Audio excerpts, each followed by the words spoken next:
Il estime dans cet ouvrage qu'il faut établir des relations nouvelles entre les hommes et présente un programme en plusieurs points. Substituer des concepts scientifiques de la vie aux anciennes idéologies, développer harmonieusement dans chaque individu toutes ses potentialités héréditaires, supprimer les classes sociales et les remplacer par des classes biologiques, la biocratie au lieu de la démocratie, rendre les hommes aptes à se conduire rationnellement, la fraternité, la loi de l'amour, le but de la vie n'est pas le profit.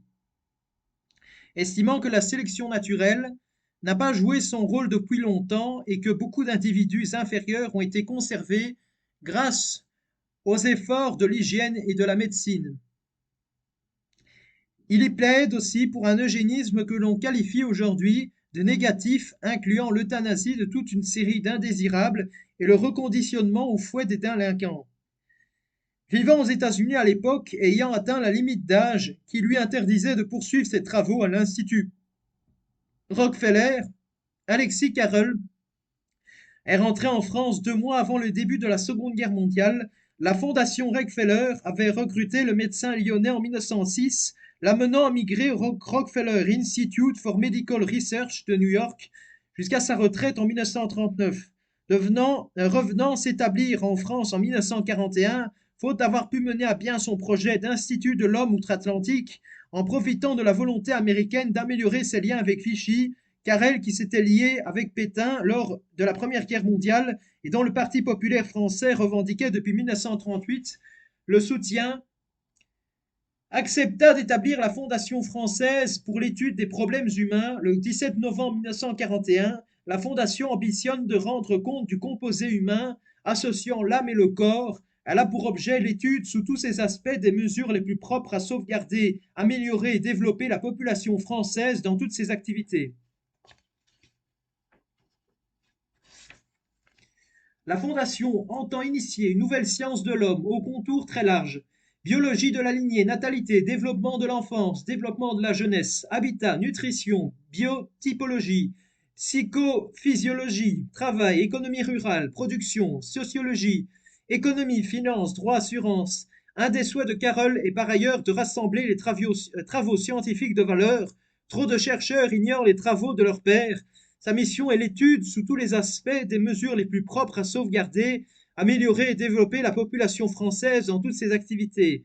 L'équipe travail crée un centre médical pilote, ce qui deviendra la médecine du travail, l'équipe Habitat, à laquelle collabore le Corbusier comme conseiller technique entre mi-1942 et mi-1944. S'intéresse à l'aménagement des usines. De grandes enquêtes statistiques, méthodes alors méconnues en France, sont menées pour comprendre les causes de la dénatalité, notamment une enquête dite des 100 000 enfants, est lancée pour évaluer le niveau scolaire des enfants et identifier les lacunes dont ils souffrent. La Fondation aussi à l'origine de l'institution du certificat prénuptial, loi du 16 décembre 1942, et du livret scolaire. Entre autres personnalités engagées dans les travaux de la Fondation, on compte Robert Guessin, Paul Vincent, Jean Bourgeois, Jean Stotzel, Jean Sutter, Cécile Goldet et Jean Merlet. Le but de cette fondation était de promouvoir la qualité et la quantité de la population française, l'orientation des travaux étant la promotion de la natalité et de la famille pour assurer la Renaissance française. Carrel prit une part active aux entretiens de Pontigny dirigés par Jean Coutreau et adhéra au Parti populaire français PPF de Jacques Doriot, parti fasciste.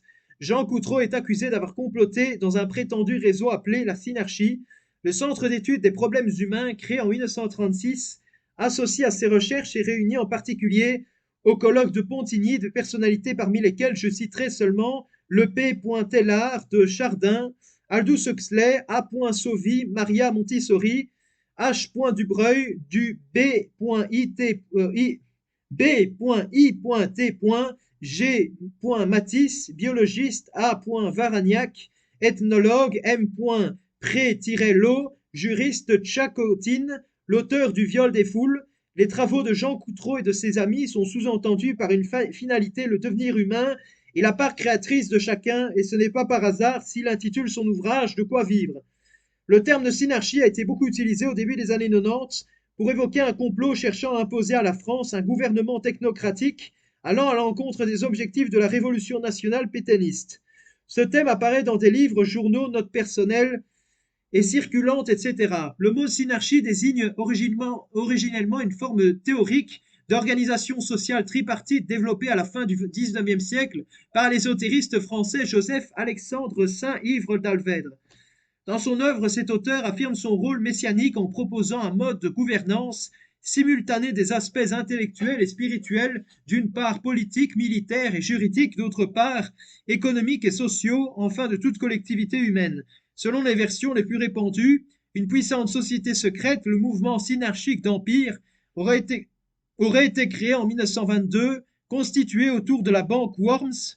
Elle aurait prémédité la défaite de la France face à l'Allemagne. Jacques Barneau, inspecteur des finances, associé de Worms, devient délégué général aux relations franco-allemandes. Associé de Worms, je suis fatigué, j'ai relié la même phrase. Et Pierre Pucheux, dirigeant des établissements JAPI, contrôlés par Worms.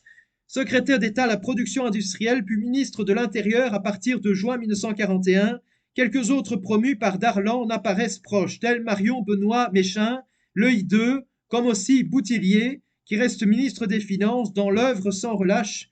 Déa s'en prend à la bande de la banque Worms, qui, pour les plus grands malheurs du pays, aurait investi l'État. La Cagoule, une organisation fasciste bien réelle, celle-là, aurait même agi dans les années 1930 comme le bras armé de la synarchie, tandis que Jean Coutreau aurait été moins que le grand maître de l'organisation. Arrivé au pouvoir, les synarques auraient dicté leurs lois au maréchal Pétain avant d'infiltrer la résistance. Par la suite, et malgré les changements de régime, ils seraient demeurés aux commandes, toujours de manière occulte, agissant notamment via la commission trilatérale et le groupe Bilderberg. Dans la France intérieure, de février à mars 1945, l'enquêteur Robert Husson écrivait que le MSE était la grande société fasciste secrète française depuis sa création. Affirmait-il, cette institution recrutait patiemment et prudemment les hommes destinés à prendre le pouvoir après la Révolution qui devait détruire coûte que coûte toutes les institutions républicaines. Dans une lettre au président Franklin Roosevelt, datée du 7 janvier 1942, à Londres, l'ambassadeur américain Anthony Drexel Biddle décrivait la clique de la banque Worms qui contrôlait le gouvernement de Vichy en France. Ce groupe ne devait pas être considéré comme français, pas plus que ses homologues en Allemagne ne devaient être considérés comme allemands, car les intérêts de ces deux groupes sont si mélangés qu'on ne les distingue pas, ne s'intéressant d'après Biddle qu'au développement de leurs investissements industriels et financiers. En France, même la synarchie tenta sans succès de renverser la Troisième République à l'occasion de 3 tentatives de putsch, en 1928 avec le maréchal Lyautey, en 1934 avec les Croix de Feu du colonel de la Roque et l'Action française de Charles Maurras, et en 1937 avec les cagoules d'extrême droite, tout en sapant de l'intérieur et en infiltrant les gouvernements successifs. En 1940, le synarchisme permet d'expliquer le grand mystère de la débâcle de l'armée française face à la Wehrmacht en seulement 10 semaines. Pièce maîtresse des premières enquêtes dénonçant les complots synarchiques, le rapport que remet le directeur de la Sûreté nationale de Vichy, Henri Chavin, au ministre de l'Intérieur au cœur de l'été 1941, le pacte existe bel et bien perquisitionné au domicile de Jean Coutreau. Ce document se présente comme un volume photocopié d'une centaine de pages à la couverture dorée et au titre mystérieux les initiales MSE, qui signifie Mouvement synarchique d'Empire, et CSR, Convention synarchique révolutionnaire. Selon Olivier Dard, tout indique que ce fameux pacte brandi comme la preuve définitive de l'existence de la synarchie a en fait été rédigé dans l'entre-deux-guerres par les animateurs d'un petit cercle ésotérique, le groupe des Veilleurs. Ce groupe, qui surestimait de toute évidence ses capacités d'influence, avait pour ambition de créer un ordre synarchiste en référence à la synarchie de Saint-Yves d'Alvèdre, une figure importante de l'histoire de l'occultisme de la seconde moitié du XIXe siècle. Convaincus de la nécessité de créer une organisation qui pourrait peser sur la politique, ils auraient tenté d'entrer en contact avec un certain nombre de décideurs de l'époque. C'est de cette manière que le pacte aurait atterri au domicile de Coutreau. En 1932, H. G. Wells et Aldous et Julian Huxley avaient déjà créé à Londres une organisation synarchiste britannique sœur appelée Fédération des sociétés et des individus progressistes, Federation of Progressive Societies and Individuals. Dans leur manifesto, ils écrivaient « En 1931, il y eut une opération destinée à amener l'Allemagne dans le progrès de dictature et d'empires mondiaux. La monarchie britannique était derrière. D'autres étaient derrière, des gens à New York étaient derrière. Ce projet était basé en France autour des sociétés comme Lazare Frères. L'objectif était le rarmement de l'Allemagne pour détruire l'Union soviétique.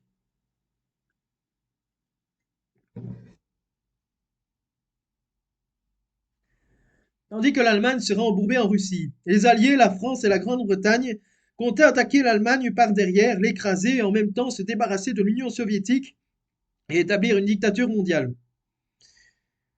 Le nom progressiste Progressive League a été adopté en 1940. Elle a fourni une plateforme pour la défense d'idées telles que le gouvernement mondial, la psychologie freudienne, le sexe, l'amour libre et le nudisme. Elle a donc été surnommée par les opposants la Fédération pour la promotion des rapports sexuels. Son programme est défini dans une charte des nationalistes. Publié en 1932 dans l'autobiographie de Joad, abrogation des lois sur le divorce, abrogation des lois discriminatoires contre l'homosexualité, diffusion des connaissances sur le contrôle des naissances, légalisation de l'avortement, stérilisation des faibles d'esprit, abolition de la censure sur les pièces de théâtre, les films et les livres, abolition de toutes les restrictions de sabbat, dépossession et suppression de l'Église d'Angleterre, conservation du paysage, freiner le développement urbain, création de parcs nationaux, interdiction des expositions d'animaux scéniques, abolition abolition des restrictions de licence, désarmement unilatéral et complet. Selon Tribe, le programme officiel du FPSI était gouvernement mondial, socialisation, éducation mondiale, humaniste, scientifique et cosmopolite, liberté individuelle, humanisation du droit et de la procédure pénale, contrôle et répartition optimale de la population mondiale, y compris l'eugénisme, aménagement du territoire. Koch commente: la dette envers H. G. Wells est énorme. Le programme de la Fédération était essentiellement la conspiration ouverte de Wells. 51A, source. Koch Bill, 2003, de blasphémie des potes, 100 ans de l'association de la presse rationaliste. Eugénisme commercial. Dans l'éditorial Changing Your Genes du 25 avril 1992, The Economist suggère que la société doit dépasser le moralisme pleurnichard et suranné qui règne en la matière et accueillir à bras ouverts les perspectives économiques prometteuses de l'eugénique commerciale. Et si les gènes permettaient de transformer un corps ordinaire en corps exceptionnel plutôt que de se contenter de faire d'un infirme une personne normale? Doit-on laisser les gens se faire installer des neurotransmetteurs supplémentaires pour améliorer leur performance mentale, ou changer la couleur de leur peau, ou leur permettre de courir plus vite, de soulever des poids plus lourds? Les rédacteurs de The Economist ne cachent pas leur parti pris en faveur du marché. D'après eux, cette nouvelle eugénique commerciale offre aux consommateurs une plus grande liberté, qui permet à chacun de faire ce qu'il veut de ce qu'il est et de ce que seront ses descendants. Leurs éditoriales concluent par une approbation sans réserve de la nouvelle eugénique. L'objectif, c'est de donner aux gens la plus grande liberté d'action possible. De ce point de vue, le fait que les gènes deviennent des auxiliaires de cette liberté, au lieu de représenter un obstacle, constitue un grand pas en avant. Discrimination selon ces gènes. Dans le rapport numéro 673 du Sénat, enregistré à la présidence du Sénat le 3 juin 2021, lié à la crise du Covid-19 et à l'utilisation des technologies pour retrouver une situation normale, le passage suivant interroge sur les futures politiques liées à la génétique. Plus la menace sera grande, plus les sociétés seront prêtes à accepter des technologies intrusives et des restrictions plus fortes à leurs libertés individuelles. Et c'est logique.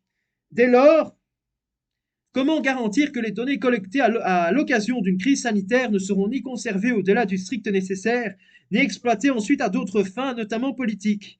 Comment assurer que les traitements mis en œuvre n'aboutissent à aucune discrimination, notamment en raison de l'âge, du sexe ou de l'origine ethnique? Ces questions sont déjà pressantes aujourd'hui et pourraient être davantage encore demain, posant de véritables dilemmes moraux. Ainsi, que faire si une discrimination liée à l'origine ethnique s'avérait objectivement pertinente, par exemple pour une maladie contagieuse, grave, ne touchant ou n'épargnant que les seuls porteurs d'un gène spécifique, comme c'est le cas de plusieurs maladies infectieuses? Que faire si le droit à l'oubli, très protégé en Europe, allait objectivement à l'encontre de la santé publique ou d'un virus? Qu'est-ce que je raconte? Par exemple, dans les cas d'une période d'incubation de plusieurs années ou d'un virus dont les porteurs sains demeurent très contagieux, ou encore d'une maladie ancienne qui, même guérie, constitue un facteur de risque ou de protection particulier pour une nouvelle. Que faire si, dans une situation où les autorités seraient déjà débordées, le contrôle social par le voisinage où l'employeur était la seule alternative. Voilà, à très bientôt pour une prochaine vidéo.